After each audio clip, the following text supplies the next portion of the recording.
Hello my fellow page turners and welcome back to the channel. I'm Matthew, the man with the hat who reads, and it's time once again to talk about the month that was and the month to come. This is my June wrap-up July TBR 2022 video. June was a bad month. That's the best way I can say it. I only got 8 books read this month, and I didn't seem to have the free time I thought I was going to have to read, and most of my time went to Lonesome Dove, which I was expecting to be about 500 pages, and it turned out to be closer to 960 pages. So, you know, it was rough. But I did get some stuff read. And of course, we always start with my favorite book for June, and that was Nicholas Eames' Kings of the Wild. I had an absolute blast with this. I think it just hit me at just the right time. This I thought was so much fun. I know some people have not cared for it, but I really enjoyed this for this first time through it. And I do think I would read it again, and I am looking forward to the sequel. And I'll have more on that because I have a review video coming here in a week or so. There will be a review video. And that was my favorite book of June. Like I said, I only read 8, so there wasn't that many. And that brings my year total to 62, which I was hoping I'd be higher than that, but whatever. And I have a massive TBR for this month. I never learn. I just keep grabbing, like, let's just make a huge TBR and see what sticks. But July is going to be better because I don't have some ginormous tome like Lonesome Dove sitting here.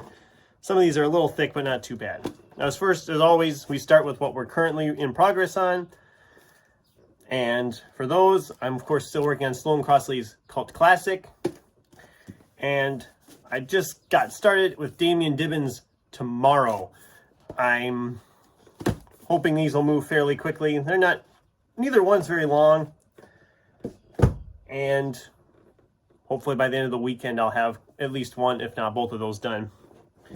Then, of course, there's the carryovers, the books I didn't get to from the TBR from last month. Tosca Lee's The Line Between. I didn't get to that. Josh Mallerman's Unbury Carol. Big surprise that that's here again. That's what, 4th month in a row for that one. So hopefully this month we get that one read. And another one that shouldn't be any surprise knowing my past times with this author, Andrzej Sapkowski's Blood of Elves. I need to get going on The Witcher, and that's one of my priorities this month, is to get that book read. And my other for sure priority this month to get read, other than the library books, which we'll talk about in a minute, is my Neil Gaiman novel reread, because continuing on, this month it's Stardust. This has always been my favorite. So we'll see if that remains true, because some of my other ones that I currently had ranked in the past have moved around on the reread, so who knows. I have 2 other library books here besides Cult Classic that I'm already working on here, of course. So these will definitely be read in July also, because they'll be due back. We got The Future Is Yours by Dan Fray, which is a sci-fi title. And Grady Hendrix, The Final Girls Support Group. And if you watched my library haul video earlier this week, you know what these 2 and Cult Classic are about. So I'm not going to go into details on that now. I'm going to continue on with The Meg. This is the 3rd book in the series. Meg Primal Waters by Steve Alton. I'm probably not going to pursue the series after this one. I recently read the second one, The Trench, and it felt like a complete rehash of the first one, at least in my opinion. And reading synopsis of these books, it doesn't sound like that changes much from book to book. The Meg shows up, a bunch of people die, and so on and so forth. I don't know. It depends on how this one clicks for me. If this one clicks for me, I might pursue some of the other ones, but I don't know. I haven't decided yet. As of now, that's the last one I'm going to be planning to read in that series. So, okay, these next couple were in my most recent book haul, and I talked about them there a little bit. Got Isaac Marion's The New Hunger. It's a prequel to Warm Bodies. It's nice and thin. I'm thinking if I read this month, maybe I'll try to squeeze in a reread of Warm Bodies next month. If I can find where I put my copy of Warm Bodies. And if I don't like this, all the more reason to reread Warm Bodies, because maybe my tastes have changed towards that. I don't know. I really enjoyed it the first time around, so we'll see. Then we have Max Allan Collins' Quarry's Blood. I've said before, I really enjoy the Quarry series. Again, it's not very thick. Matter of fact, it says 210 pages. I will devour this very quickly because I have with all the others in the series.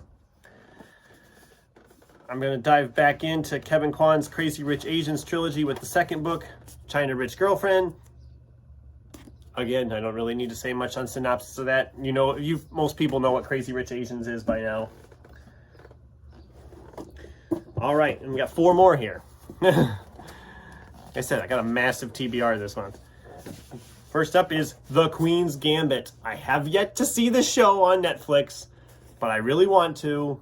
But I thought I want to read the book first. And again, the book's not terribly long. Print's a little small, but I think I can hopefully move through this pretty quickly. Hopefully I enjoy it. We'll see. Maybe the show's better. I mean, that's a rare thing, but who knows. Then we have Matt Ruff's Lovecraft Country. I've been wanting to read this one for quite a while. And I have another book by him currently sitting in the stack. 88 Rooms? 88 Names? I can't remember what it's called. It's 88 something. Matt Ruff's kind of been split on me. I read his novel The Mirage first, and I didn't love it. I thought it was okay.